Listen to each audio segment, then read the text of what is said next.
Selamat pagi Bu Rila, perkenalkan kami dari kelompok 10 ingin mempresentasikan tentang biaya bahan baku yang terdiri dari Isla Depriani Nati Manita dengan NIM 2024 01 01 493 dan saya sendiri Selvi dengan NIM 2022 01 01 635. Presentasi yang akan kami bahas adalah yang pertama ada pencatatan akuntansi biaya bahan baku, yang kedua ada sistem pengendalian persediaan, yang ketiga ada analisis efisiensi dan varians bahan baku, yang keempat ada faktor yang mempengaruhi biaya bahan baku, yang kelima ada dampak biaya bahan baku terhadap keuangan perusahaan, dan yang keenam ada kesimpulan.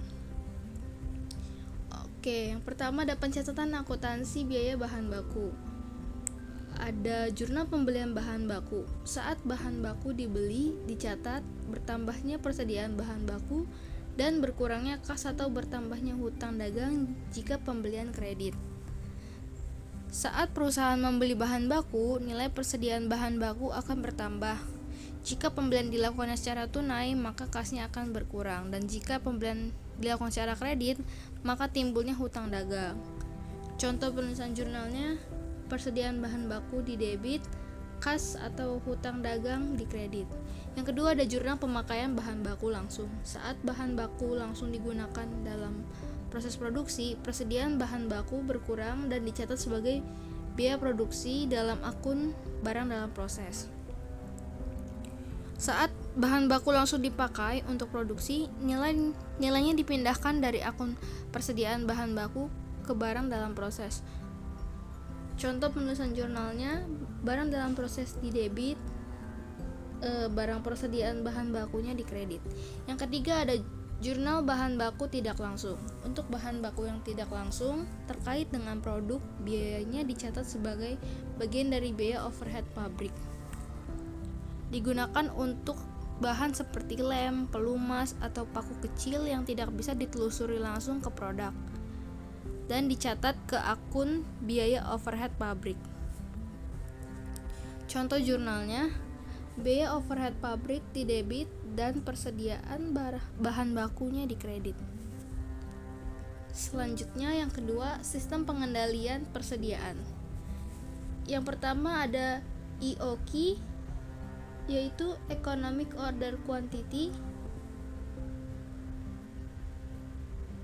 dengan artian jumlah pembelian yang optimal. Titik persediaan di mana perusahaan harus segera melakukan pemesanan ulang agar stok tidak habis sebelum kedatangan barang baru. Jumlah pembelian yang optimal menyeimbangkan biaya pemesanan dan biaya penyimpanan. Tujuannya agar perusahaan tidak terlalu sering memesan atau biaya tinggi, tetapi juga tidak menumpuk stoknya. Intinya, beberapa banyak bahan baku yang paling efisien untuk dipesan setiap kali.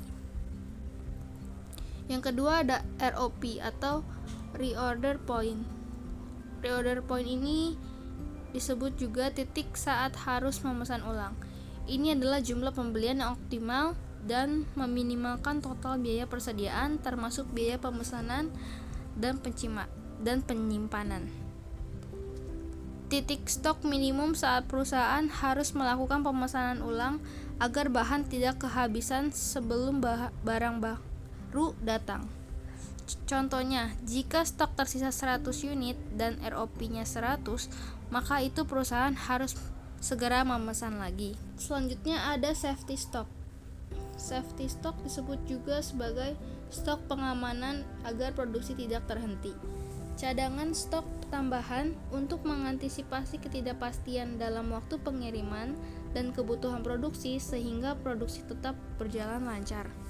Stok tambahan yang disiapkan untuk mengantisipasi permintaan yang tiba-tiba meningkat atau keterlambatan pengiriman. Fungsinya agar produksi tetap berjalan meskipun adanya gangguan pasokan. Lalu yang keempat ada lead time, disebut juga sebagai waktu antara pemesanan dan penerimaan bahan. Waktu yang dibutuhkan dari pemesanan bahan baku sehingga barang benar-benar diterima dan siap digunakan. Waktu antara pemesanan bahan baku dan bahan tersebut benar-benar harus diterima. Lead time yang panjang perlu disiasati dengan stok pengamanan yang cukup. Yang ketiga ada analisis efisiensi dan varians bahan baku. Yang kesatu, material price variance atau MVP. Variance harga menunjukkan selisih antara harga aktual bahan baku yang dibayar dan harga standar yang dianggarkan, dikalikan dengan kuantitas aktual yang dibeli. Ini mengukur efisiensi pengendalian harga beli. Mengukur selisih antara harga aktual dan harga standar bahan baku. Rumusnya adalah harga aktual dikurang harga standar dikali kuantitas aktual. Menunjukkan apakah pembelian dilakukan dengan harga lebih mahal atau lebih murah dari rencana. Hasil negatif sama dengan efisien atau harga lebih rendah dari standar. Hasil positif tidak efisien atau harga lebih tinggi. Yang kedua ada material quantity variance atau MQV.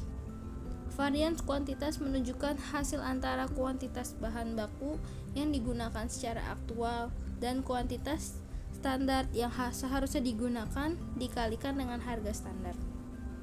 Ini mengukur efisiensi penggunaan bahan baku dalam produksi. Mengukur efisiensi pemakaian bahan baku dalam produksi, rumusnya kuantitas aktual dikurang kuantitas standar dikali harga standar. Jika hasilnya negatif, maka penggunaan bahan lebih hemat, dan jika hasilnya positif, maka penggunaan bahan bakunya sangat boros.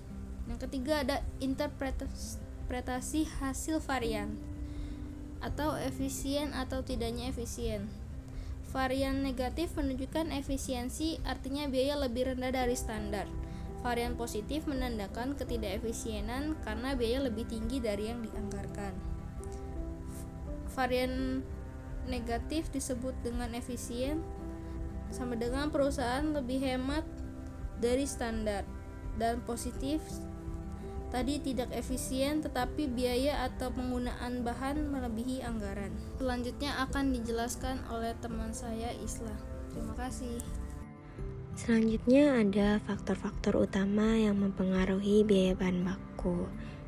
Faktor yang pertama ada harga pasar bahan baku, yaitu fluktuasi harga bahan di pasar misalnya karena inflasi atau kelangkaan berpengaruh langsung terhadap total biaya produksi. Faktor yang kedua ada biaya transportasi dan penyimpanan. Jarak pemasok, ongkos kirim, serta biaya penyimpanan bahan di gudang turut menentukan besarnya biaya bahan baku. Faktor yang ketiga ada kurs mata uang. Perubahan nilai tukar mata uang dapat menyebabkan kenaikan harga bahan baku impor. Faktor yang keempat ada efisiensi pemakaian bahan di pabrik. Pemanfaatan bahan secara efisien membantu menghindari pemborosan dan menekan total biaya produksi. Faktor yang kelima, ada tingkat kerusakan atau kehilangan bahan.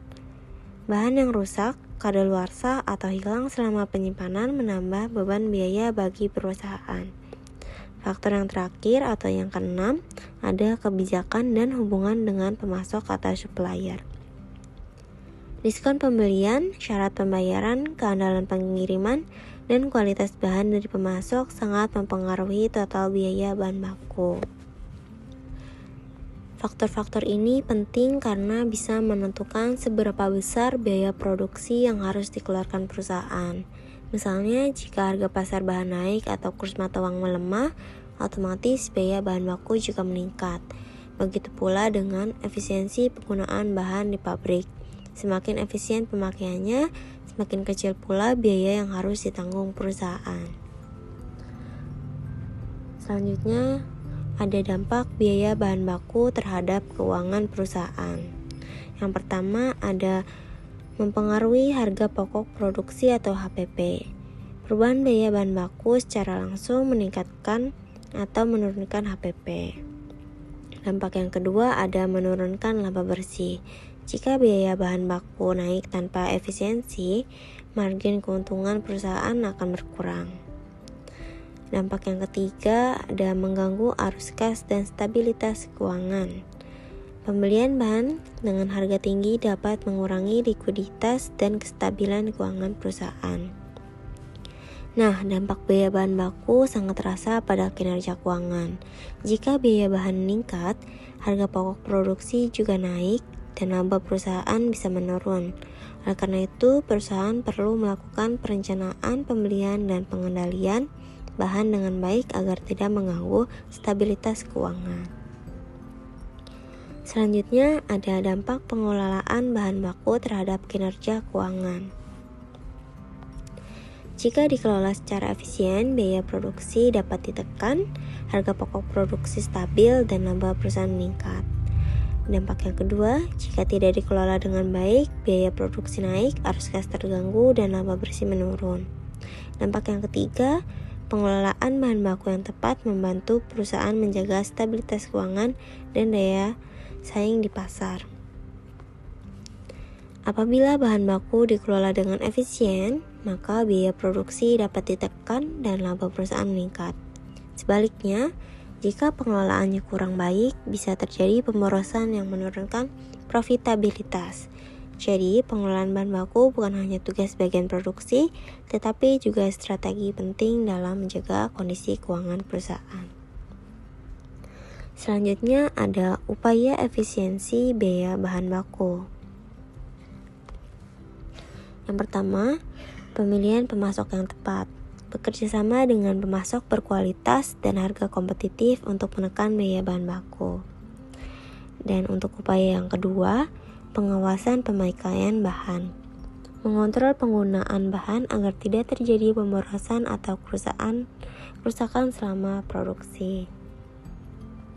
Upaya yang ketiga, pemanfaatan teknologi. Menggunakan sistem seperti MRP untuk merencanakan kebutuhan bahan secara efisien dan akurat.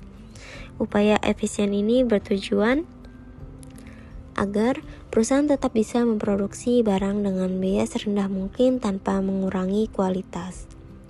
Pemilihan pemasok yang tepat dan pengawasan pemakaian bahan merupakan langkah awal yang sederhana tapi berdampak besar bagi efisiensi biaya. Selain itu, penggunaan teknologi seperti MRP juga membantu perusahaan membuat perencanaan bahan yang lebih akurat. Bagian terakhir adalah kesimpulan. Dari pembahasan tadi dapat disimpulkan bahwa biaya bahan baku memiliki pengaruh besar terhadap keuangan perusahaan. Pengelolaan yang baik akan membantu efisiensi operasional dan meningkatkan keuntungan. Oleh karena itu, perusahaan perlu terus melakukan evaluasi agar pengendalian bahan baku tetap optimal.